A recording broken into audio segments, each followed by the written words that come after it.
On a beach in Gabon, an elephant walks out of the rainforest and into the surf. Hippos paddle through Atlantic waves. National Geographic called this place Africa's last Eden. But the real story isn't the animals on the sand. It's a question that the rest of the world is only now learning to ask. What if a country could get richer by leaving its forests standing? With 2.5 million people spread across a territory the size of the United Kingdom, Gabon keeps nearly 90% of that land under rainforest, the second highest forest cover in the world, behind Suriname. These trees are part of the Congo Basin, the world's second lung, and absorb about 140 million tons of CO2 annually. Back in the early 2000s, Gabon did something almost no oil economy does. It carved out 13 national parks, nearly 3 million hectares of protected wilderness, and later banned the export of raw logs. The bet was simple and radical, that one day the world would pay to keep this forest exactly as it is. For 50 years, Gabon's wealth flowed from its offshore oil fields. Oil was discovered off Gabon's coast in the 1970s, and it built almost everything, still around 38% of the economy and the majority of exports. It also made Gabon unusual. With income per person several times the sub-Saharan average, this is an upper-middle income country and the most urbanized on the continent, with over 90% of people living in towns and cities. But the wells are aging, and everyone in Libreville knows it. So Gabon is reaching for what it has always had underground. Beneath the town of Moanda sits the largest manganese mine on the planet.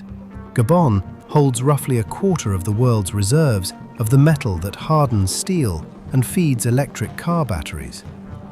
And in the northeast lies Belinga, 1 billion tons of high-grade iron ore, untouched for decades, now being called a new Pilbara. Here is where Gabon's long bet starts to pay off. In 2019, it signed a landmark deal worth up to $150 million to be rewarded for protecting its trees. And in 2021, it became the first country in Africa ever paid for reducing forest emissions.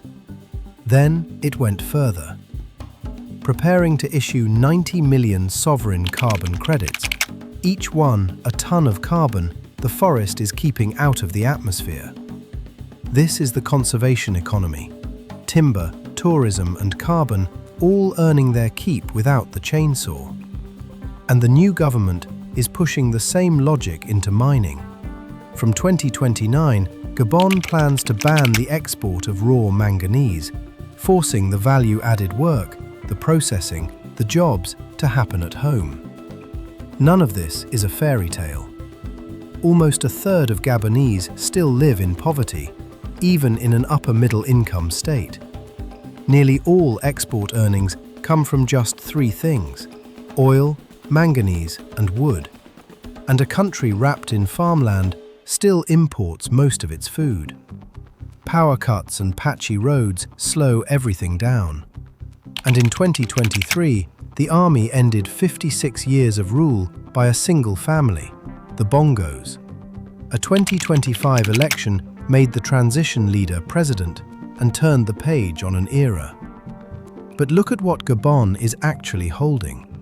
A forest the world needs and will increasingly pay for.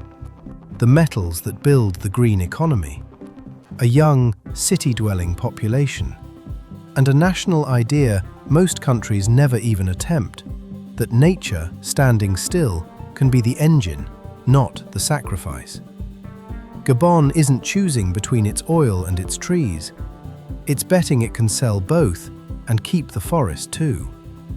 This is the African Mail, Africa's story told from the inside. Subscribe and travel the continent with us.